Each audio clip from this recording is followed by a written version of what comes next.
name's Megan Edwards of Focus Communications, and today we're getting another update from Eskay Mining, which trades on the Toronto Venture Stock Exchange under the symbol ESK. And joining me again this morning is Eskay's Vice President of Exploration, John DeDecker. John, how you doing this morning? I'm doing great. Thanks for having me back again, Megan. Of course. And this week, you've announced some new geophysical data interpretation at the consolidated Eskay project. Can you walk us through some of these results and how this has changed your overall approach to the next steps of exploration? Yeah, certainly. Start off with our disclaimer. I will be talking about forward-looking statements, so please do your due diligence when considering investing in Eskay Mining Corp. We'll get started with an introduction for Riaz Mirza of Simcoe Geoscience. He's one of our new geophysical technical advisors, and we had him look at some of our geophysical data that we collected in 2020 and 2021 that included not only the bulk of Eskay's property, but a lot of the peripheral areas near our property, including the Eskay Creek mine, which hosts the world-class Eskay Creek gold and silver deposit. So, one of the things we did, we're looking for Eskay-2. It helps to know as much as you can about Eskay-1 and try to identify geological and geophysical signatures related to these VMS deposits, because we are dealing with relatively small, high-grade deposits. We're not dealing with gigantic copper porphyries.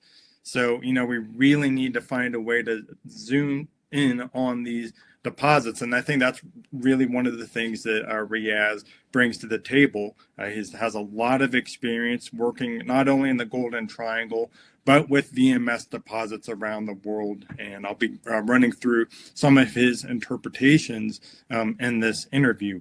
And we're very excited about what he has done, because combining our geological work over the past 3 years with some of his new interpretations, we're really seeing a good correlation between geology and geophysics. So we're very excited about that. So one of the things that I'm going to show here is some of the work that we've done utilizing publicly available data at the Eskay Creek mine. You can see these top images here are highlighting the Eskay Creek deposit itself. These are magnetic tilt derivative data. This is essentially a technique that takes our magnetic data and kind of rescales the data to show the lower amplitude magnetic features. And what we've really seen is that there's a distinct signature to the ore body at Eskay Creek, where we have this very strong magnetic high right here, surrounded by a zone of lower magnetic susceptibility right here. And this is very distinct sort of bullseye pattern. And one of the things we've done in our research of this deposit is take a lot of this publicly available data, and we were able to plot the ore body itself based on Skeena Resources 43101 report. And what we see is that this magnetic high over here that I circled on the left is nearly exactly outlining the ore body at Eskay Creek. So this is very exciting. But in addition to that, what Riaz was able to do is construct a 3D model that I could import into Leapfrog. That's the software that we do a lot of our drill planning and 3D modeling in. And he constructed a magnetic susceptibility surface right here. And that's what this green surface right here is. And what we found is that there's these large protrusions in this magnetic susceptibility surface that's associated with the mineralization and at Eskay Creek. And as I'll show, it's associated with mineralization at every single VMS prospect on our property as well. You can kind of see that this zone of high-grade mineralization here, these are drill holes from publicly available data that we've imported into our model. But this gold mineralization is really kind of draped right on this magnetic susceptibility surface here. And we've seen a correlation between the intensity of these protrusions and magnetic susceptibility and the intensity of sulfide and gold and silver mineralization. So over here on the left is our 0.001 SI model. That's just a unit we use to describe the intensity of magnetic susceptibility. And then over here on the right is a model with a little bit of a weaker magnetic susceptibility surface, which actually shows the anomaly extending along strike to encompass even more of this deposit, including not only all of the Eskay Creek ore body itself, but the 22 zone over here. So we do have some smaller anomalies associated with smaller zones of mineralization at Eskay Creek. So what we're really doing with this is trying to see what the signature of this world-class deposit is and try to identify similar features on our property. So this is a map showing the magnetic tilt derivative data for the northern part of our property. We do have additional data covering the southern part of the property, but this release is focusing on the northern targets. And what we see here is Eskay Creek over here, and as well as 3 additional targets that Riaz has identified on our property, and that includes the Scarlet-Tarn Trend, which we've been exploring for the past couple of years and did our maiden drill program at in 2022. We have the Jeff North Hexagon-Mercury Target, which we were able to identify based on last year's drilling at Jeff North, as well as some of our legacy data and the SkyTim geophysical conductivity data, really identified this kind of trend through here geologically. And then Riaz has actually been able to show that this is one of the targets as well. Again, we've got this kind of magnetic high right here, surrounded by a zone of lower magnetic intensity. And then the Maroon Cliffs target up here, which is actually a new target. We've done some preliminary work in this area with BLEG sampling, and there has been some legacy soil sampling I'll talk about in this area shortly, but we do have additional targets beyond these 3, but these 3 right here are really some of the most Eskay-like as far as their magnetic signature goes.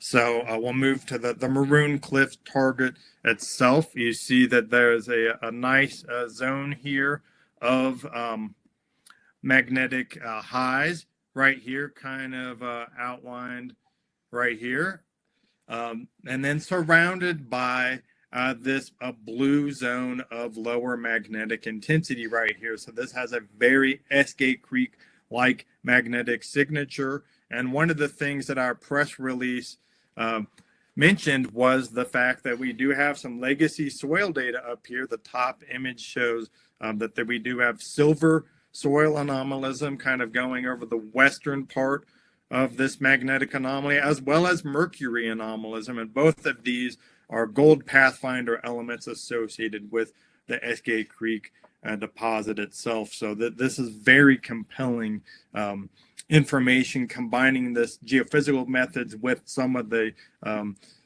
early stage geological work that's been done in this area. And there seems to be some similarities between this new target, Maroon Cliffs, and Eskay Creek. Could you give us an overview of this new target and what the company is planning to do here next? Yeah, definitely. So as I had mentioned with the Eskay Creek model, in addition to this kind of bullseye feature in our magnetic tilt derivative data, we've got this deep-seated magnetic susceptibility anomaly that's associated with this kind of protrusion extending towards the surface right there. And what we see at Maroon Cliffs is something very similar, where we again have a very deep-seated magnetic anomaly associated with this kind of bullseye pattern on the surface. But Maroon Cliffs actually has several more of these protrusions right here coming up and is strongly associated with this magnetic tilt derivative anomaly that we see here. So it's a very Eskay Creek-like signature. And what Riaz's hypothesis is it's the combination of these bullseye-like anomalies with these deep-seated magnetic anomalies with these protrusions coming up to the near-surface environment that's really the combination of these is the Eskay Creek signature. So what he did was handed me this 3D model and this data, and then I went through our geological model and was able to confirm that a lot of these, well, I should say all of the VMS anomalies on our property are associated with these sorts of features. So our 2020 BLEG survey that we did was really designed to show the areas of the property that have the highest prospectivity for gold. So this is a geochemical stream sediment sampling technique. And we revised this or refined this survey in 2022 based on our LiDAR surveys. So this is a very high resolution topographic surface that allows us to draw much better drainage basins for these streams, and we're able to improve the resolution of our BLEG survey, not only in this northeastern part of the property, but we did that in the Vermilion C10 area as well.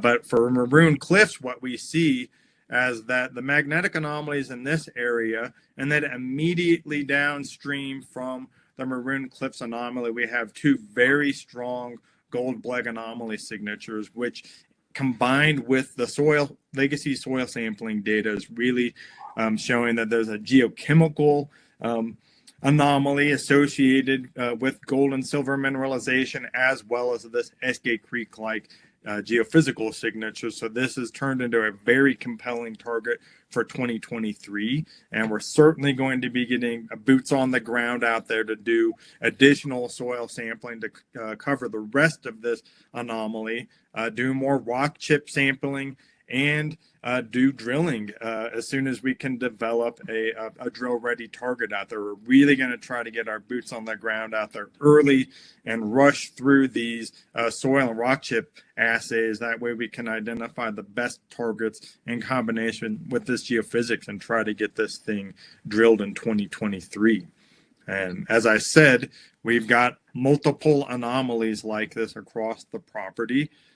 The Hexagon-Mercury Target, which our geological team was able to identify based off of our work near this area at Jeff North, as well as some of our investigations north of here at the Lulu Zone, really looking at the prospectivity of this area right here. As a matter of fact, we built two helipads in this very inaccessible area just to allow us to get to this spot in 2023. So we've already laid the groundwork to explore this area, and it's very encouraging that Riaz's geophysical interpretation is coming to the same conclusions that our geologists are doing. That's, a really, really good thing when geophysics and geology converge. That is giving us very high confidence in this interpretation using this magnetic data. So we'll be getting out here again and doing a similar sort of program to what we did, or what we're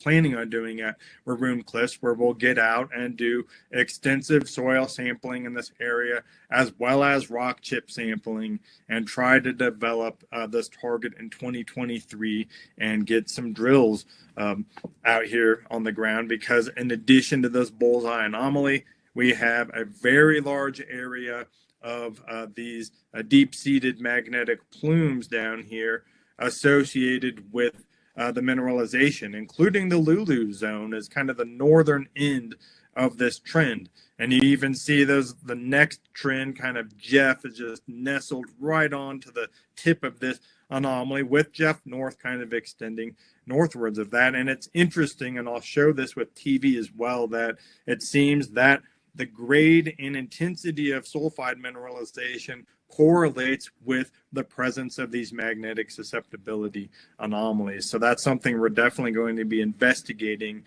further in 2023.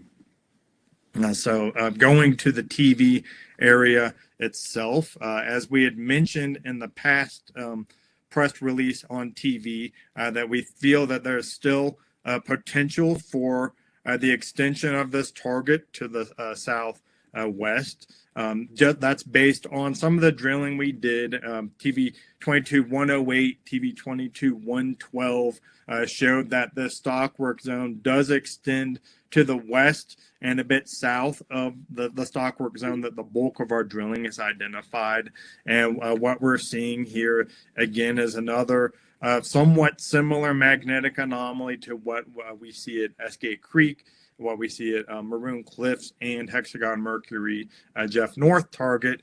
And what we also see is this similar sort of magnetic susceptibility protrusions at TV, which lead us to suspect that we do indeed have additional sulfide mineralization down here. And it's worth noting that this area right here, this big kind of pink zone south of TV, has had no rock chip sampling. We do have some Pathfinder elements showing up in the soil sampling conducted in 2021. So we're going to be getting boots on the ground out here, and we're definitely going to be testing this target for an extension of TV, because TV is already a very compelling target with very robust intercepts of gold and silver. And were we able to extend this substantially down to the south and west here, that's going to start to become a target that be getting a resource developed on. So that's one of the things we really want to work on